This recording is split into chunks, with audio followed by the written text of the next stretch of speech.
Now that we have our clothing patches modeled, we're ready to position them for simulation. Now, if we look at our head, there's not really enough body to support a realistic simulation. We need more of a torso. And I've prepared a file for us to use. If I jump over to my other Blender instance and open CGC Torso Collider. Okay, and here you'll find a male version and a female version. And these will serve as good collider meshes for the simulation. Now, if we show the wireframe, you want this geometry in your collider to be as minimal as possible, but this isn't very low poly, because if you go too low poly, a high-res cloth sim is going to show the low poly jagged mesh through the simulation. So this is high poly enough to have a smooth result, but it's also not exorbitantly high either. Also, there's no real facial features. I kind of blurred those out with a remesh modifier so that the cloth doesn't get hung up on any of those facial features. Usually those features also have more geometry, so this is just a simplified head where articles of clothing will cleanly just simulate over top of it. So of course we're going to be using the male version, but I wanted to provide a female version in case you were doing a woman's portrait. And so I'll just Alt-G to move this back to the center. And whoops, looks like I moved it up too. All right, and then Control-C to copy it. We'll go back to our other scene, Control-V to paste it. I need to be in object mode, Control-V. And this is not going to come in to scale, so we need to scale it up and match our head. There we go, that's pretty close. And then let's take a look. We'll hide our hoodie reference. That looks proportional. This body is fairly heroic, fairly muscular, so I also added a shape key to make them skinnier, because in my rehearsal I simulated a hoodie and he looked jacked underneath the hoodie, which may be what you're going for, but also I didn't think it really fit the aesthetic. So I'm going to plan on maybe like a 0.5 skinniness, but I think that's just a helpful additional feature. Okay, so now that we have our collider mesh in the scene, we can position our fabric panels. I'm going to get rid of these panels on the right, these UI panels on the right, so that we have a little more screen real estate. And also I'm going to add a color to our object. So let's go to Object Viewport Overlay, and then in the Object menu, selecting our hoodie object, change the color to something else. All right, so that way we can clearly see what happens as we work. And then immediately what I'm going to do is add a mirror modifier, right? Because we only created one side of each panel, and it makes sense to get the other side for free. And also this works out of the box because I left the object origin at the center of the world whenever I created the plane that became our clothing patches. So if that's not the case for you, if your object origin is moved, simply hit Control-A and apply location. All right, that will put your origin back at the center. All right, now we can tab into edit mode and go patch by patch to move it into position. Now this is on the opposite side, so I need to SX -1 to scale it in the opposite direction. And I also should probably, let's see, let's select everything and hit Shift N. The normals are not consistent, so I want my panels facing outward in terms of normals, but it also makes it hard to see the other side because I have somewhere, yeah, backface culling enabled. So let's turn that off. So when it comes to positioning the hood or any of these panels, I want to put them in a place that will be least resistance to how it will finally simulate. For example, if you put this panel like off in space over here, there's a lot of distance for it to simulate and stitch together. And I want to minimize that because it will help the sim if there's minimal resistance in how the panels can connect together. All right, so I'm going to angle it. You know, you can almost think of it like angling the panel according to the normal of the surface it's going to simulate around. All right, so something like that. And then the next panel, it's the same situation. We need to SX -1 to flip it around. And these need to be sewn together in the center, so I want to leave them separate. And also we will rotate them kind of according to the normal of the pectoral because that's where it's going to eventually sit. Something like that. And then the next patch on the front also needs to be scaled negatively in X. But this is not going to be sewn in the middle. It's going to be connected already as one piece. So I simply need to enable clipping in the mirror modifier, move it to the center until it touches, and then I might, to get rid of this jagged point, I might scale according to the active element in Z to just kind of smooth that out. Make sure to select a top vert as the active vert before I scale. And so this does tell you that the shape of the patch is maintained throughout the simulation. So if this is really jagged like this, it's going to look like that when it's simulated. So it's worth it to kind of smooth this since it's one piece of fabric. All right, maybe we'll move it down to give it a little bit of distance to travel in the simulation. All right, next for the back, this is proper in terms of which side it's oriented on. So I just need to move it to the back side. And likewise, it's not going to be stitched in the middle. So we can crush that into the center until the clipping takes over. Okay, so now we're stitched as one piece. And then the pattern didn't have it quite smooth. Or maybe I messed that up. All right, make that a nice clean cut. And likewise, just get rid of that point at the bottom. Though it doesn't really matter. We're not going to see the bottom ever. But, you know, modeler's OCD. I want to position this a little bit down, but I'm also thinking that this edge is going to connect over here. So I don't want to put it too far down. It would just risk being too great of a distance for it to connect because the panels are going to be falling down due to gravity while at the same time trying to stitch together. And so putting them a bit higher gives us threshold for falling and stitching that is going to happen simultaneously. So I know about this stuff because I've done this several times before, but you'll see what I mean once we start to simulate. If you follow these instructions, you should have a fairly pain-free first simulation if this is your first experience doing this.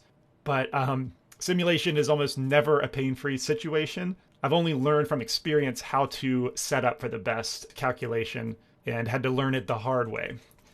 But let's see, the sleeve is a little bit different. So I'm going to actually separate this mesh by hitting P and then separate by selection. I'll go to object mode and then object set origin to geometry. I'll put it right here in the middle. We can get rid of the mirror modifier. And with that origin in the center, I will add a simple deform. Where is that? Right there. And we're going to switch it to bend as the operation and then the Z as the axis. Okay, we're going to increase the angle to basically wrap it around at 360. It's a full cylinder. We don't want to do that. We're just trying to help this piece of cloth into the final shape because it's a lot to ask as a flat object for these two seams to be stitched together. So sort of helping it in the right direction is going to be good for simulation. And then we can apply this, reconnect it with Control J to our other object. We get that mirror modifier working again, and then RZ90, and we will position this kind of around the lower part of the arm. This also helps for collisions because we're starting the sleeve kind of encapsulating the arm. And that can be a pain if it's not already doing that in this state. Okay, that should be pretty good. I think we're in a solid position to start an initial simulation. Now, what I mean by initial simulation is that this geometry is way too low. All right, it's not going to produce a realistic sim, but it will tell us if our basic structure is set up properly, if our patches are a good size, and if our stitching is going to work right. So when it comes to stitching, the way that the cloth solver calculates stitching is by connected edges. Okay, so whenever you have an open edge like this, the solver will pull that together. All right, so to create a bunch of stitch edges, I'm going to fill it like kind of a bridge edge loop function, but then Alt-click in face mode to select the face loop and X only faces. All right, that will leave us this series of stitch edges. All right, now this is where it becomes very important that all of your stitching verts line up exactly right. because this will be an absolute nightmare if it's not lined up. So I'm going to go stitch edge by stitch edge to make sure that it all connects during the simulation. So we'll do kind of the upper shoulder, fill with F. Also, this is working better if you have the F2 add-on enabled. So if you don't, go to your preferences, F2, make sure that's enabled. All right, so that's the next surface. Select the face loop, delete only faces. And then it gets a little weird up here because we have intersecting geometry, and this is a different process. It's not like traditional modeling. So you need to learn to kind of see the matrix whenever we're doing this. And specifically keep in mind the points that you can start filling edges from. Like I know this point in the hoodie is definitely going to connect to this point in the front panel. All right, I can't necessarily click this vert and say it connects to one of these. It's okay not knowing exactly which one, but starting from a definitive point and then letting the fill operation do the rest. Let's see, that actually went up the front edge of the hoodie, so that's not right. So I really need to fill this edge over to here. All right, and that is very strange. In fact, I might need to do edge to edge like this, and then fill that way. Okay, that's actually a real problem. Maybe I need to go one by one.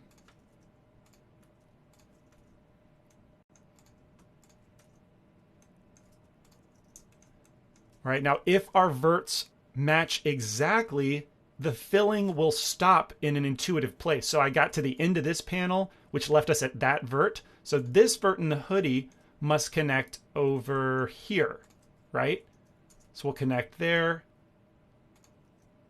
and then continue the sequence. All right, this is a pretty confusing part of the process, and I think I already messed up. Yeah.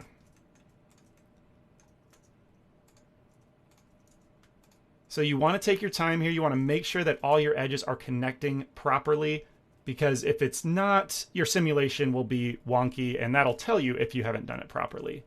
All right, so next I'm looking for the next definitive point of connection. So I know this one will connect over here, but before I connect to this panel on the front, that's an easy connection, but it's going to create a lot of lines if I do that now, which will confuse me for how it connects to the sleeve. So let's instead connect this panel to the sleeve first. All right, corner to corner.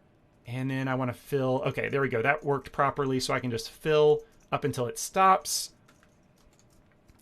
X only faces, and do the same thing to the other side. All right, that did not fill properly. There we go.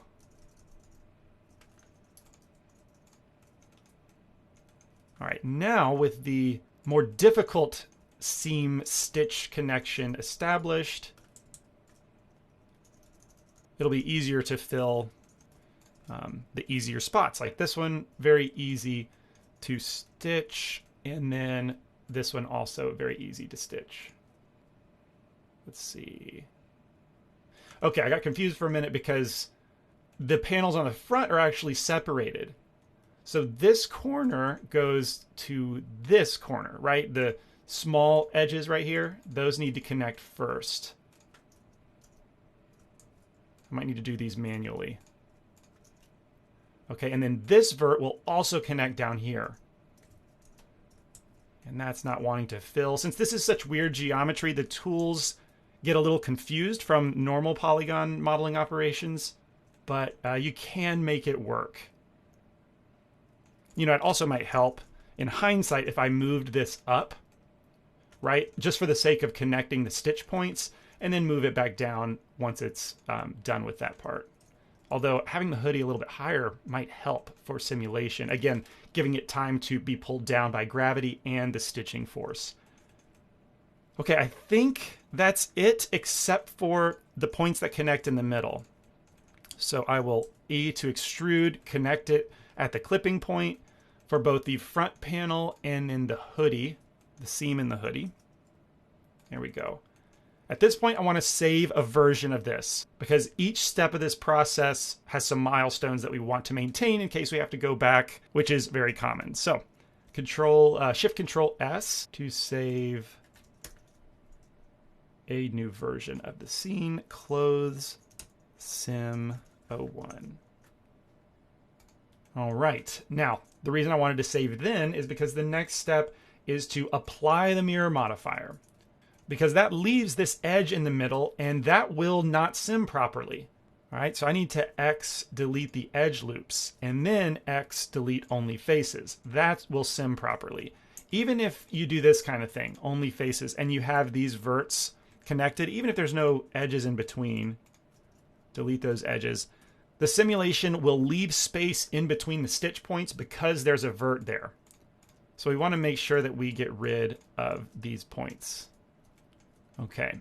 At this point, I believe all of our stitching is set up and we're going to be ready for an initial sim. So we'll leave edit mode, and in object mode, let's go to our, physics properties, and we will add a cloth modifier, then select the collision object and add a collision modifier, or is that a modifier? Yeah. And then simply adding those should be enough that we can start to simulate. I want to see a timeline at the bottom because simulation is based on time, just like animation. And so let's add that panel. There we go. Before you sim, you always want to hit Shift left arrow key so that it puts the playhead on the first frame of the simulation. If you start simming in the middle, you'll just get weird errors. So let's hold our breath, hit the play button, or Shift spacebar in my case to play the simulation. And I forgot something important. So I did not enable stitching. We see our cloth fall down due to gravity, but it's awkwardly held together by these threads. Let's select the cloth object, and in our cloth settings, where is that? I think it's the shape section. Yeah, you want to enable sewing. I've been calling it stitching, but sewing is what you want to enable. We'll leave the defaults as is and try that again. Shift left arrow and then Shift spacebar for me. And boom, in lightning quick fashion, the hoodie snaps together, stitches together, and sims pretty quickly actually, due to that low poly count. And this is telling me important information that the hoodie is, I think, properly scaled. The patches are the right size. If they were to be bigger, it would be a baggier fit. And if they were too small, there would be a gap between the stitches. Now, there's a tiny little gap, but I don't think that's due to our patches being too small. This is actually evidence that this is a good set of patches for a realistic simulation. And this is a really good first milestone in the process. Again, there's tons of variables when it comes to simulation, and getting the right size of your patches is important for a good fit. And so I'm going to save a new scene with the plus button. And in the next lesson, we will level up our simulation to be much more realistic.